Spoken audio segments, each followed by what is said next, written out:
నమస్తే, welcome to special discussion with doctor. అన్ని వైద్య విధానాల్లోకి హోమియో వైద్యానికి ఒక ప్రత్యేకత ఉంది. అలాగే అన్ని ఆరోగ్య సమస్యలకి కూడా మంచి చికిత్సా విధానాలు అందుబాటులో ఉన్నాయంటున్నారు డాక్టర్ భరద్వాజ్.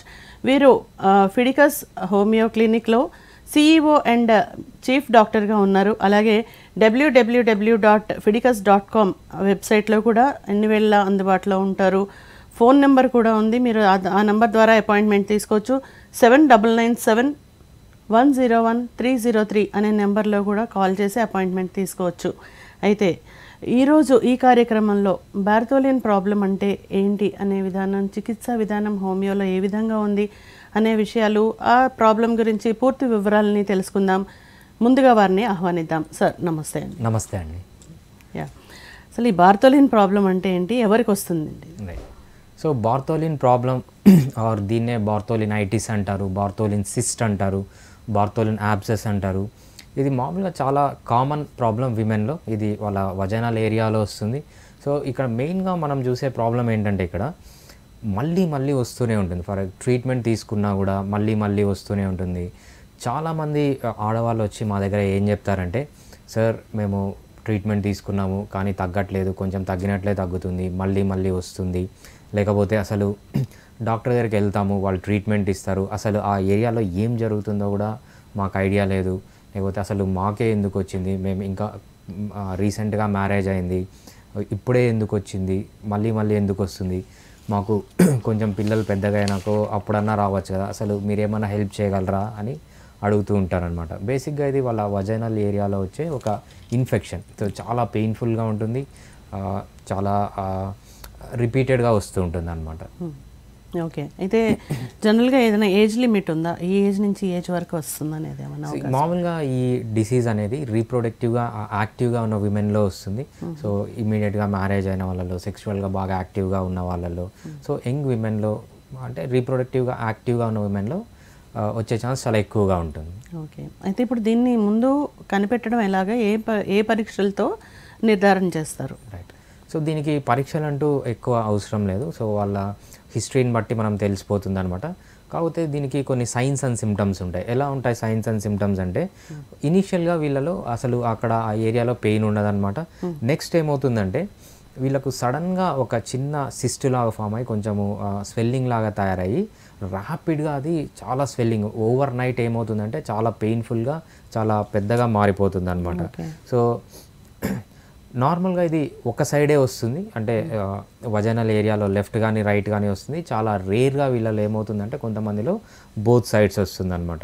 సో దీంతో పాటు కొన్ని అడ్వాన్స్డ్ స్టేజెస్లో వీళ్ళకి ఏమవుతుందంటే ఫీవర్ రావడం కానీ, లేకపోతే మెలేస్ అంటాం అనమాట, బాగా బాడీ పెయిన్స్ రావడం కానీ, హెడేక్స్ రావడం కానీ, చాలా టెండర్గా మారిపోతుంది. ఒక్కొక్కసారి చాలా పెయిన్ఫుల్ ఇంటర్ కోర్స్ ఉంటుంది, లేకపోతే నడిస్తే పెయిన్ ఉంటుంది, పడుకున్నా పెయిన్ ఉంటుంది, కూర్చున్నా పెయిన్ ఉంటుంది. సో ఇవన్నీ మనము కామన్గా చూసే సిమ్టమ్స్ బార్థోలిన్ సిస్ట్లో. ఓకే, అయితే ఇన్వెస్టిగేషన్స్ ఏమైనా ఉంటాయా దానికి సంబంధించి? రైట్, దీనికి స్పెషల్గా ఇన్వెస్టిగేషన్స్ ఏం అవసరం లేదండి. ఎందుకు అంటే సో ఇది చాలా సింపుల్ డయాగ్నోసిస్. సో పేషెంట్ హిస్టరీని బట్టి మనము, లేదంటే ఎగ్జామినేషన్ని బట్టి మనము క్లియర్గా ఇది బార్థోలిన్ సిస్ట్ అని చాలా ఈజీగా చేయొచ్చు. ఓకే, సో ఇప్పుడు అంటే లక్షణాలు ఏ విధంగా ఉంటాయి అంటే ఇప్పుడు మీరు ఇందాక కొంత చెప్పారు, కాకపోతే ఇది మా ప్రాబ్లం అనేది తెలుసుకోవడానికి స్టార్టింగ్లో ఎలాంటి సమస్యతో మొదలవుతుంది అది? రైట్, మెయిన్గా వీళ్ళకి ఏం చెప్తారంటే వెంటనే పెళ్ళైన కొత్తలో కానీ లేకపోతే ఏమవుతుందంటే చిన్నగా ఒక ట్యూమర్ లాగా స్టార్ట్ అవుతుంది అంట, కొంచెం స్వెల్లింగ్ లాగా స్టార్ట్ అవుతుంది. స్టార్ట్ అయ్యి వీళ్ళకు ఓవర్ నైట్ అంటే ఈరోజు పడుకొని రేపు పొద్దున్న లేసేటప్పుడు వీళ్ళకి ఏంటంటే చాలా స్వెల్లింగ్ వచ్చి, పెయిన్ వచ్చి, రెడ్నెస్ వచ్చి చాలా ఫాస్ట్గా ప్రోగ్రెస్ ఉంటుందన్నమాట. సో ఆ వజైనల్ ఏరియాలో పెయిన్ వచ్చినప్పుడు అది వాళ్ళు బార్థోలిన్ సిస్ట్గా ఐడెంటిఫై చేయాలి. దీంతోపాటు సివియారిటీ ఎక్కువ ఉంటే ఇన్ఫెక్షన్, వాళ్ళకు ఫీవర్ కానీ, లేకపోతే హెడేక్స్ రావడం కానీ, బాడీ పెయిన్స్ రావడం కానీ, ఇవన్నీ రెగ్యులర్గా చూస్తూ ఉంటాం అనమాట. ఇవన్నీ ఉంటే మనము ఈజీగా దాన్ని బార్థోలిన్ సిస్ట్గా ఐడెంటిఫై చేయొచ్చు. ఓకే, అయితే బేసిక్గా normal structure vagina and Bartholin గ్లాండ్స్ది నార్మల్ స్ట్రక్చర్ ఏ విధంగా ఉంటుంది? సో చాలామంది విమెన్ మా దగ్గరికి వచ్చి చెప్పేది ఏంటంటే, సార్ మాకు ఆ ఏరియాలో ఏదో జరుగుతుంది, సో మేము డాక్టర్ దగ్గరికి వెళ్ళాము కానీ మాకు అసలు ఎక్స్ప్లెనేషన్ ఇవ్వట్లేదు, సో మీరు ఫస్ట్ అసలు మాకు ఏం జరుగుతుందో చెప్పండి అంటారనమాట. అక్కడ ఏమవుతుందంటే విమెన్ రీప్రొడక్టివ్ ఏరియాలో మనము వర్టికల్ లిప్స్ అంటే పెద్ద పెదవులు చిన్న పెదవులు అంటాం. రెండు చిన్న పెదవుల మధ్య ఏరియాని వెస్టిబ్యూల్ అంటాం అనమాట. ఈ వెస్టిబ్యూల్ యాంటీరియర్ అంటే ముందు పార్ట్లో ఈ విమెన్ యూరినేట్ చేసే హోల్ ఉంటుంది, పోస్టీరియర్ పార్ట్లో వజైనా ఉంటుంది అనమాట. ఈ వజైనాకి రెండు సైడ్లు ఒక చిన్న డక్స్ ఉంటాయి, అంటే చిన్న ఓపెనింగ్స్ ఉంటాయి. దీన్ని బార్తోలిన్ ఓపెనింగ్స్ అంటాం, లేకపోతే బార్తోలిన్ డక్ట్స్ అంటాం అనమాట. ఈ రెండు ఓపెనింగ్స్ ఒక చిన్న ట్యూబ్లోకి వెళ్తాయి. ఆ ట్యూబ్ నుంచి ఒక గ్లాండ్ అనమాట, మన శనగ విత్తనం ఎలా ఉంటుంది అంత సైజు గ్లాండ్స్ ఉంటాయి అన్నమాట. ఆ గ్లాండ్స్లోకి ఓపెన్ అవుతుంది. సో మెయిన్గా ఈ గ్లాండ్స్ యొక్క పని ఏంటి అంటే, ఫంక్షన్ ఏంటి అంటే, ఎప్పుడై అది కొంచెం మ్యూకస్ అంటే ఒక జిగురు లాంటి పదార్థం సెక్రీట్ చేస్తుంది అనమాట. ఈ సెక్రీట్ చేయడం వల్ల యూజ్ ఏంటి, ఇది నార్మల్గా విమెన్ యొక్క వజైనల్ ఏరియాని తడిగా పెడుతుంది, ఎప్పుడు డ్రై కాకుండా చూస్తుంటుంది. ఇంకొకటి, ఆ ఏరియా చాలా సెన్సిటివ్ ఏరియా, మామూలుగా ఇన్ఫెక్షన్స్ వస్తుంటాయి అనమాట. ఈ లేయర్ అనేది ఏమవుతుందంటే ఒక చిన్న లేయర్ లాగా ఫామ్ అయ్యి ఆ మ్యూకస్ ఇన్ఫెక్షన్స్ కానివ్వకుండా, అంటే బ్యాక్టీరియా కానీ వైరస్లు కానీ లోపలికి పోయి ఇన్ఫెక్ట్ కాకుండా చూస్తూ ఉంటుంది. ఇది దాని ఫంక్షన్. థర్డ్ ఫంక్షన్ ఏంటంటే, ఎప్పుడైతే విమెన్ సెక్షువల్గా ఎగ్జైట్ అవుతారో, సో ఆ ఇంటర్ కోర్స్ పెయిన్ఫుల్గా లేకుండా స్మూత్గా ఉండడానికి అది మ్యూకస్ సెక్రీట్ చేసి స్మూత్ ఇంటర్ కోర్స్ని ఇస్తుంది అనమాట. సో ఇది మనం normal structure and function of ఇందుకు మనకు ఈ బార్తోలిన్ గ్లాండ్ కానీ యూజ్ అవుతుంది. Okay. So Bartholin cyst and Bartholin abscesses రెండు ఒకటేనా లేదా ఏదైనా తేడా ఉందా రెండింటికి? రైట్, మనకు 3 ఉంటాయండి. బార్తోలిన్ సిస్ట్ అంటాము, బార్తోలిన్ యాబ్సెస్ అంటాము, బార్తోలినైటిస్ అంటాం. ఫస్ట్ ఇనిషియల్ స్టేజ్లో ఏంటంటే బార్తోలినైటిస్. బార్తోలినైటిస్ అంటే ఏంటంటే అక్కడ ఇంకా స్వెల్లింగ్ కానీ అవేం రాలేదు, ఇనిషియల్గా ఒక ఇన్ఫెక్షన్ ఉందన్నమాట. సో ఇన్ఫెక్షన్లో రెడ్నెస్, స్వెల్లింగ్ నార్మల్గా ఉంటుంది. నెక్స్ట్ స్టేజ్లోకి ఏమవుతుందంటే, ఆ బార్తోలిన్ డక్ట్ అన్నాం కదా, ఓపెనింగ్ అన్నాం కదా, అది క్లోజ్ అయిపోతుంది. క్లోజ్ అయిపోయినప్పుడు ఏమవుతుంది, వచ్చిన సెక్రీషన్స్ అన్నీ లోపల అలానే ఉండిపోతాయి అన్నమాట. అలానే ఉండిపోయినప్పుడు ఒక ట్యూమర్ లాగా, అంటే ఎండ్యూరేటెడ్ గట్టిగా ఫామ్ అవుతుంది. దాన్ని బార్తోలిన్ సిస్ట్ అంటాం. ఒక్కసారి సిస్ట్గా ఫామ్ అయిన తర్వాత కొన్ని రోజులకి ఏమవుతుందంటే, ఆ ఫ్లూయిడ్ బయటికి రాలేదనుకోండి, అక్కడే ఉండిపోయి అక్కడ ఇన్ఫెక్ట్ అవుతుంది అనమాట. ఇన్ఫెక్ట్ అయినప్పుడు పస్ ఫామ్ అవుతుంది, లేకపోతే కొంచెం బ్లీడింగ్ ఉంటుంది. ఎప్పుడైతే పస్ బ్లడ్ దాంట్లో అక్యుములేట్ అవుతుందో దాన్ని మనం యాబ్సెస్ అంటాం. బేసిక్గా మనం దీన్ని 3 స్టేజెస్ ఆఫ్ ది డిసీజ్ అని కూడా చెప్పుకోవచ్చు. ఓకే, అయితే కారణాలు ఏమైనా ఉంటాయా దీనికి సంబంధించి? మెయిన్గా దీనికి కారణాలు అంటే ఏంటంటే, మనము ఇన్ఫెక్షన్ అంటాము. ఎప్పుడైతే మనకు ఎక్కువ ఇన్ఫెక్షన్ అంటాం అనమాట, ఎప్పుడైతే బ్యాక్టీరియల్ ఇన్ఫెక్షన్ ఉంటుందో, లేకపోతే సెక్షువల్లీ ట్రాన్స్మిటెడ్ డిసీజెస్, మెయిన్గా గోనోరియా అంటాము, లేకపోతే ఏదన్నా ప్రైవేట్ పార్ట్స్లో ఇంజురీ కావడం కానీ, మెయిన్గా మనం సైకిల్ దొక్కినప్పుడు కానీ, లేకపోతే డస్ట్ పడ్డప్పుడు కానీ, లేకపోతే కొంతమందిలో ఏమవుతుందంటే డ్రై అయిపోతుంది అనమాట. ఆ ఏరియా డ్రై అయిపోయినప్పుడు ఏదైతే హోల్ ఉంటుందో, ఏదైతే ఓపెనింగ్ ఉంటుందో అది మూసుకొని పోవడం వల్ల ఆ సెక్రీషన్స్ అన్నీ లోపలే ఉండిపోతాయి. ఇంకొకటి ఏంటంటే, కొన్ని రిస్క్ ఫ్యాక్టర్స్ ఉంటాయన్నమాట. రిస్క్ ఫ్యాక్టర్స్ ఎట్లాంటివి అంటే, టైట్ జీన్స్లు వేసుకోవడము, లేకపోతే టైట్గా ఉన్న ప్యాంటీస్ వేసుకోవడము, లేకపోతే కొయర్స్ అంటే చాలా టైట్గా ఉన్న డ్రెస్సులు వేసుకోవడము. వీటి వల్ల కూడా ఏమవుతుందంటే అక్కడ ఆ హోల్ అనేది క్లోజ్ అయిపోయి అక్యూములేట్ అయ్యి వస్తుంటుంది అనమాట. మామూలుగా ఇవి మనకు మేజర్గా మనం చూసే రిస్క్ ఫ్యాక్టర్స్ కానీ, లేకపోతే కాజెస్ కానీ. ఓకే, అయితే ఇప్పుడు చేంజెస్ ఏమొస్తాయి బాడీలో ఈ ప్రాబ్లం వచ్చినప్పుడు, అండ్ అలాగే వైరస్లు ఏమన్నా కారణమవుతాయా ఇటువంటి సమస్యలు రావడానికి? మెయిన్గా ఇది వైరల్ ఇన్ఫెక్షన్ కాదండి, బ్యాక్టీరియల్ ఇన్ఫెక్షన్. సో బ్యాక్టీరియాతో వజైనల్ ఏరియా ఇన్ఫెక్ట్ అయినప్పుడు ఈ ప్రాబ్లం వస్తూ ఉంటుంది. సో ఎటువంటి చేంజెస్ వస్తాయంటే, ఫస్ట్ వీళ్ళకి ఏమవుతుంది, ఎప్పుడైతే ఈ గ్లాండ్ ఉంటుందో, ఈ గ్లాండ్ నుంచి డక్ట్స్ వస్తాయో, ఆ డక్ట్స్ అనేవి మూసుకొని పోతాయి అనమాట. ఎప్పుడైతే మూసుకొని పోతుందో అక్కడ ఫ్లూయిడ్ అనేది అక్యూములేట్ అవుతుంది. ఫ్లూయిడ్ అక్యూములేట్ అయ్యి ఇనీషియల్గా పెయిన్ ఉండదు, కాకపోతే బాగా స్వెల్లింగ్ వస్తుంది అనమాట. ఒక్కసారి స్వెల్లింగ్ వచ్చిన తర్వాత ఆ డక్ట్స్ కానీ అలానే ఓపెన్ కాకుండా అలానే ఉంటే స్లోగా అక్కడ బ్యాక్టీరియా డెవలప్ అవుతుంది. బ్యాక్టీరియా డెవలప్ అయ్యి అక్కడ ఇన్ఫెక్షన్ స్టార్ట్ అవుతుంది. ఇన్ఫెక్షన్ స్టార్ట్ అయినప్పుడు అక్కడ స్వెల్లింగ్ రావడము, రెడ్నెస్ రావడము, పస్ రావడము, బ్లడ్ రావడము, ఇవన్నీ జరుగుతుంటాయి. ఒక్కొక్కసారి ఏమవుతుందంటే, ఈ ఏదైతే మనము ఇది క్లోజ్ అయిపోయిందనో, క్లోజ్ కాకుండా కూడా ఒక్కొక్కసారి ఇన్ఫెక్షన్స్ వస్తాయి. ఆ ఇన్ఫెక్షన్స్ ఎప్పుడు వస్తాయంటే, ఇవి మెయిన్గా బ్యాక్టీరియల్ ఇన్ఫెక్షన్స్ ఉంటాయి. దాన్ని మనం బార్తోలినైటిస్ అంటాం. ఈవెన్ దో వాళ్ళకి ఏంటంటే అది స్వెల్లింగ్, రెడ్నెస్ లేకపోయినా కూడా ఆ ఏరియాలో పెయిన్ అదే మనం చూస్తూ ఉంటాం అనమాట. సో ఇది డిఫరెంట్ పీపుల్కి డిఫరెంట్ ప్రజెంటేషన్ ఉంటుంది.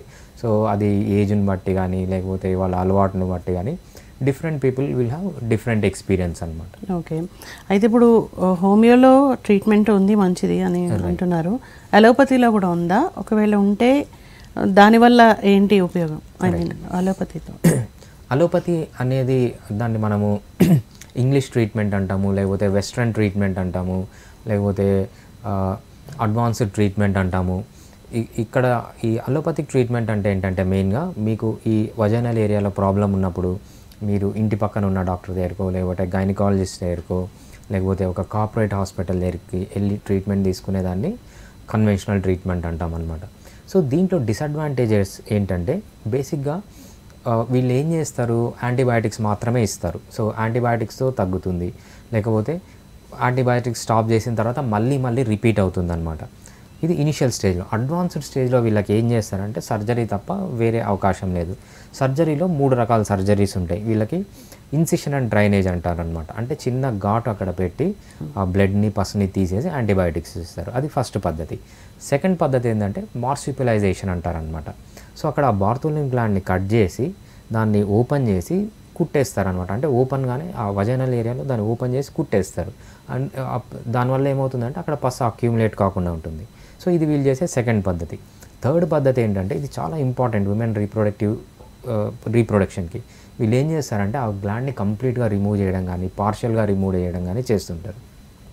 సో ఇది ఏ పద్ధతి చేసినా, యాంటీబయాటిక్స్ వాడినా లేకపోతే సర్జరీలు చేయించుకున్నా ప్రాబ్లం ఏంటంటే మళ్ళీ వస్తూనే ఉంటుంది, చాలా రిపీట్ అవుతూ ఉంటుంది అనమాట. అది మెయిన్ ప్రాబ్లం. దాంతోపాటు మనకు తెలుసు యాంటీబయాటిక్స్ వల్ల చాలా నష్టాలు ఉంటాయి. తర్వాత సర్జరీ అప్పుడు అనస్థీషియా యూజ్ చేస్తారు, దానివల్ల కూడా చాలా ప్రాబ్లమ్స్ ఉంటాయి. సో ఇది మనకు కన్వెన్షనల్ ట్రీట్మెంట్లో ఉన్న డిసడ్వాంటేజెస్ అనమాట. హోమియోపతి కాకుండా వేరే ట్రీట్మెంట్ తీసుకుంటే మీకు ఈ డిసడ్వాంటేజెస్ అన్ని దాంట్లో ఉంటాయి. మెయిన్గా మళ్ళీ రాకుండా ప్రివెంట్ చేయడానికి అలోపతిక్ మెడిసిన్లో ఎటువంటి ట్రీట్మెంట్ లేదు. ఓకే. సో ఇలాంటి ఎఫెక్ట్స్ అన్నీ దాటుకుని అంటే ఐ మీన్ వాటిని అవాయిడ్ చేయాలి అంటే హోమియోలో ఎలాంటి ట్రీట్మెంట్ ఉంది? రైట్, హోమియోలో దీనికి చాలా మంచి ట్రీట్మెంట్ ఉంటుందండి. ఫస్ట్ ఈ ప్రాబ్లం వచ్చిందనుకోండి, దీన్ని కంప్లీట్గా క్యూర్ చేసుకోవచ్చు. మళ్ళీ ప్రీవియస్ స్టేజ్ ఎలా ఉందో ఆ స్టేజ్కి వెళ్ళేదానికి ఛాన్స్ ఎక్కువగా ఉంటుంది. నెక్స్ట్ ఏంటంటే మళ్ళీ రాకుండా, ఉత్త క్యూరే కాదు, మళ్ళీ రాకుండా కూడా ప్రివెంట్ చేసుకోవచ్చు. ఫర్ ఎగ్జాంపుల్ మీకు వచ్చింది, తగ్గిపోయింది, సో హోమియోపతి కాన్స్టిట్యూషనల్ ట్రీట్మెంట్ తీసుకుంటే మళ్ళీ రాదనమాట. లేదు సర్జరీ, ఆల్రెడీ మీరు సర్జరీ చేయించుకున్నారు అయినా కూడా మళ్ళీ వస్తుంది, సర్జరీ చేయించుకున్న తర్వాత కూడా మళ్ళీ వచ్చిన హోమియోపతి ట్రీట్మెంట్ మీరు తీసుకోవచ్చు. ఇంకొకటి ఏంటంటే సర్జరీ చేసుకోకుండానే కొంతమందికి రిపీట్ అవుతుందండి, వాళ్ళు కూడా మళ్ళీ రాకుండా హోమియోపతి ట్రీట్మెంట్ తీసుకొని ప్రివెంట్ చేసుకోవచ్చు. సో మనం క్యూర్ చేసుకున్న లేకపోతే మళ్ళీ రాకుండా ప్రివెంట్ చేసుకున్న ఏది చేసుకున్న హోమియోపతిలో వితౌట్ సైడ్ ఎఫెక్ట్స్, ఒక్క చిన్న సైడ్ ఎఫెక్ట్స్ కూడా లేకుండా హోమియోపతిలో ఈ బార్తోలిన్ సిస్ట్కి చాలా ఎక్సలెంట్ ట్రీట్మెంట్ ఉంటుంది. ఇది ఏ ఏజ్ వాళ్ళైనా వితౌట్ ఎనీ ప్రాబ్లం మనము తీసుకోవచ్చు అండి. ఓకే. అయితే ట్రీట్మెంట్కి తీసుకునే టైం ఎంత స్పాన్? సో ఇది మళ్ళీ అంటే ఎంత కాలం వరకు వాడాలి పూర్తిగా తగ్గిపోవాలంటే? రైట్. సో అది డిఫరెంట్ స్టేజ్ని బట్టి ఉంటుందండి. మేము కొంతమంది వస్తుంటారు, సార్ మాకు వచ్చి 1 వీక్ అయింది. కొంతమంది చెప్తుంటారు, సార్ మాకు 16 ఇయర్స్ అయింది, 20 ఇయర్స్ అయింది, 20 ఇయర్స్ నుంచి వస్తూనే ఉంది అని చెప్తుంటారు అనమాట. సో ఆ డిసీజ్ అనేది ఏ స్టేజ్లో ఉంది, ఫర్ ఎగ్జాంపుల్ అక్యూట్ స్టేజ్లో ఉందనుకోండి, చాలా పెయిన్ ఉంటుంది, చాలా రెడ్నెస్ ఉంటుంది, స్వెల్లింగ్ ఉంటుంది. సో ఇటువంటి కేసులో ఏం చేస్తామంటే మనం వెంటనే తగ్గించేస్తాం ఆ పెయిన్ కానీ, రెడ్నెస్ కానీ, స్వెల్లింగ్ కానీ. వితిన్ అవర్స్ లేకపోతే వితిన్ 1 or 2 days కంప్లీట్గా తగ్గిపోతుంది. తర్వాత మళ్ళీ రాకుండా ఉండాలి అంటే సో మనం ఐడెంటిఫై చేయాలి అసలు వీళ్ళలో ఎందుకు వస్తుంది.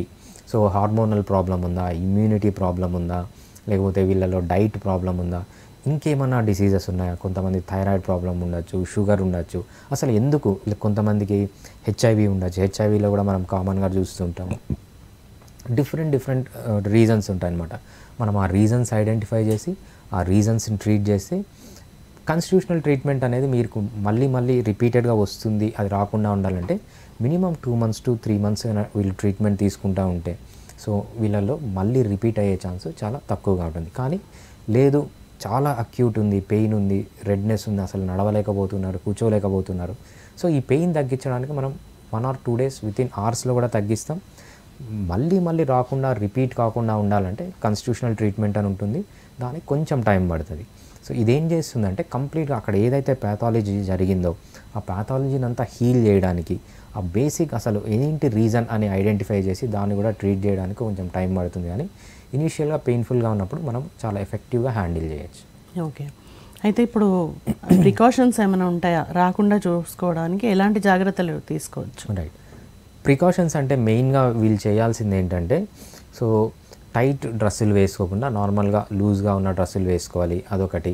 సో వీళ్ళకి ఆల్రెడీ వచ్చిందనుకోండి, మనం సిడ్జ్ బాత్ అంటాం. సిడ్జ్ బాత్ అంటే ఏంటంటే ఒక టబ్బు తీసుకొని దాంట్లో గోరువెచ్చని నీళ్ళు వేసుకొని కొంచెం సాల్ట్ కూడా వేసుకొని మార్నింగ్ ఒకసారి, ఈవినింగ్ ఒకసారి, ఆఫ్టర్నూన్, నైట్ రోజుకు 2 to 3 times దాంట్లో కూర్చుంటే ఏమవుతుందంటే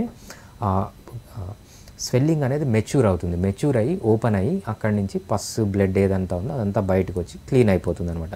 ఇది సెకండ్ చేయాల్సింది. వీళ్ళు ఏంటంటే ఎప్పుడైతే వీళ్ళ పార్ట్నర్, ఫర్ ఎగ్జాంపుల్ వీళ్ళ పార్ట్నర్, సెక్షువల్ పార్ట్నరు వాళ్ళకి ఏమైనా డిసీజెస్ ఉన్నాయని, లేకపోతే వాళ్ళకి ఏమైనా మల్టిపుల్ అఫైర్స్ ఉన్నాయని డౌట్ వస్తే, సో కండోమ్ యూజ్ చేయడం చాలా ఇంపార్టెంట్. ఎందుకంటే చాలా ఎస్టీడీస్ ప్రివెంట్ చేయొచ్చు. అంతేకాకుండా సో వీళ్ళు సెక్షువల్ యాక్టివిటీకి ముందు, సెక్షువల్ యాక్టివిటీ తర్వాత యూరినేషన్ చేయడం చాలా ఇంపార్టెంట్. ఈ యూరినేట్ చేస్తే ఏమవుతుందంటే ఈ ఇన్ఫెక్షన్స్ కాకుండా ఉంటాయి. అంతేకాకుండా ఈ సెక్షువల్ యాక్టివిటీ ముందు తర్వాత వజైనాని కూడా క్లీన్గా పెట్టుకోవాలి. అంతేకాకుండా వజైనాలో డస్ట్ అక్యుములేట్ కాకుండా చూసుకోవాలి. కొంతమందిలో ఏమవుతుందంటే డ్రై వజైనా ఉంటుందన్నమాట. వాళ్ళు కూడా కొన్ని లూబ్రికెంట్స్ వాడడము, లేకపోతే దానికి కూడా హోమియోపతిలో చాలా మంచి ట్రీట్మెంట్ ఉంది డ్రైనెస్ ఆఫ్ వజైనాకి. సో హోమియోపతి ట్రీట్మెంట్ కూడా తీసుకోవచ్చు. బేసిక్గా ఏంటంటే sexual hygiene, vaginal hygiene, so వీళ్ళు వేసుకునే డ్రెస్సులు, తర్వాత సిడ్జ్ బాత్ అనేది ఈ కేసులో చాలా ఇంపార్టెంట్ అవుతుంది. ఓకే. అయితే ఇప్పుడు ఒకవేళ పూర్తిగా ట్రీట్మెంట్ తీసుకోకపోయినా, అంటే మధ్యలో ఆపేసినా, లేదా కరెక్ట్గా ట్రీట్మెంట్ డాక్టర్ ఇవ్వకపోయినా, ప్రాపర్గా ట్రీట్మెంట్ అవ్వకపోతే ఏం జరుగుతుంది? రైట్. సో సరిగ్గా ట్రీట్మెంట్ తీసుకోకపోతే ఏమవుతుందంటే మళ్ళీ వచ్చే ఛాన్స్ ఎక్కువగా ఉంటుంది. చాలా రేర్ కేసెస్లో ఇది క్యాన్సర్గా మారే ఛాన్స్ కూడా ఉంటుంది. ఇది మెయిన్ ఏ రీప్రొడక్టివ్ ఆర్గాన్స్కి సంబంధించిన డిసీజే అనుకోకుండా చాలా సైకలాజికల్ డిసీజ్ కూడా అనమాట. సో మా దగ్గర చాలా యంగ్ పేషెంట్స్ వస్తారు. వాళ్ళు ఏం చెప్తారంటే, సార్ మాకు మ్యారేజ్ అయ్యి రీసెంట్గా అయింది, లేకపోతే మేము ఇంకా సెక్షువల్ యాక్టివిటీలో చాలా యాక్టివ్గా ఉన్నాము, కానీ ఈ ప్రాబ్లమ్స్ వల్ల మాకు చాలా ఫ్యామిలీలో కూడా గొడవలు వస్తున్నాయి, డిప్రెషన్కి వెళ్తున్నాను అని. సో ఇది బేసిక్గా మనం చూడాల్సింది ఓన్లీ రీప్రొడక్టివ్ డిసీజే కాకుండా సైకలాజికల్ డిసీజ్గా చూసి, సో చాలా త్వరగా ట్రీట్మెంట్ తీసుకొని బెస్ట్ హోమియోపతి ట్రీట్మెంట్ తీసుకుంటే వీళ్ళు దాంట్లోంచి బయటకు వస్తారన్నమాట. ఓకే. సో ఇంకా ఏమైనా అంటే దీనికి సంబంధించి అంటే మహిళలకి మీరు ఇచ్చే సలహా ఏంటి ఇంకా దీనికి సంబంధించి? ఈ వీడియో కంప్లీట్గా చూడండి, 2-3 సార్లు చూడండి. రీజన్ ఏంటంటే ఫస్ట్ మాకు వీళ్ళు వచ్చి చెప్పేది, సార్ మాకు అక్కడ ఏమో జరుగుతుంది, డాక్టర్ దగ్గరికి పోతే మాకు ఏమీ ఎక్స్ప్లెయిన్ చేయరు, మందులు ఇస్తారు, పంపించేస్తారు, అసలు ఏం జరుగుతుందో తెలియదు అంట. సో ఈ వీడియో కంప్లీట్గా 2 to 3 times రిపీట్ చేయండి. మీకు కరెక్ట్గా మీ డిసీజ్ ఏంటి అనేది మీకు క్లియర్గా అర్థమవుతుంది. దాని తర్వాత మీరు ట్రీట్మెంట్ తీసుకోవడం కానీ, లేకపోతే ప్రికాషన్స్ తీసుకోవడం కానీ చేయండి. So you will be beneficial out of it. Okay. అయితే ఇప్పుడు ట్రీట్మెంట్కి రావాలంటే మనం అన్ని వివరాలు అయితే ఇచ్చాము, ఫోన్ నెంబర్ కానీ, సో మిమ్మల్ని ఏ విధంగా సంప్రదించాలి వాటిలో? రైట్. సో మేము ఫిడికస్ హోమియోపతి అండి. ఈ ఫిడికస్ హోమియోపతి అనేది చైనా హోమియోపతి క్లినిక్స్. మీరు మా దగ్గర 2 types ఆఫ్ కన్సల్టేషన్ తీసుకోవచ్చు. ఒకటి online consultation, in person consultation. In person consultation అంటే డైరెక్ట్గా మా బ్రాంచ్కి వచ్చి, మీ నియరెస్ట్ బ్రాంచ్కి వచ్చి ట్రీట్మెంట్ తీసుకోవచ్చు. నెక్స్ట్ ఏంటంటే ఆన్లైన్ కన్సల్టేషన్లో మీ కంఫర్ట్ని బట్టి మీరు వీడియో కాల్ కానీ, లేకపోతే ఆడియో కాల్ కానీ చేసి మాట్లాడచ్చు. తర్వాత ఏమన్నా రిపోర్ట్స్ కానీ, ఇన్వెస్టిగేషన్స్ కానీ ఏమైనా అవసరం ఉంటే మీరు లోకల్గానే వచ్చి చేయించుకొని మాకు దాన్ని షేర్ చేయొచ్చు. చేసిన తర్వాత మీ డిసీజ్ని బట్టి కంప్లీట్గా అర్థం చేసుకొని, సో మెడిసిన్స్ అనేవి మీ డోర్ స్టెప్స్కే, మీరు ఎక్కడుంటే అక్కడ, మీరు ఇండియాలో ఉన్నా, లేకపోతే మెయిన్లీ తెలుగు స్పీకింగ్ స్టేట్స్ ఆంధ్రాలో కానీ, తెలంగాణలో ఉన్నా కానీ, లేకపోతే ప్రపంచంలో ఎక్కడున్నా, మనం through out the world, even పాకిస్తాన్లో కూడా కొంతమంది పేషెంట్స్ని మనం ట్రీట్ చేస్తున్నాం. సో ప్రపంచంలో ఎక్కడున్నా కూడా తెలుగు వాళ్ళు మీరు ఈ ట్రీట్మెంట్ని తీసుకోవచ్చు. Okay. Thank you so much for the participation sir. నమస్తే. సో హోమియోలో కొందరికి అపోహలు ఉంటాయి, త్వరగా ట్రీట్మెంట్కి సాధ్యం కాదు, లేదా ఎక్కువ టైం తీసుకుంటుంది అని. సో అలాంటివేమీ లేకుండా త్వరితగతిలోనే మనం ఏ ప్రాబ్లమ్నైనా సాల్వ్ చేయొచ్చు అంటూ డాక్టర్ భరద్వాజ్ గారు చెప్పారు. సో ఇది ఇవాళ ఎపిసోడ్. మరో ఎపిసోడ్లో మళ్ళీ కలుద్దాం. Keep watching.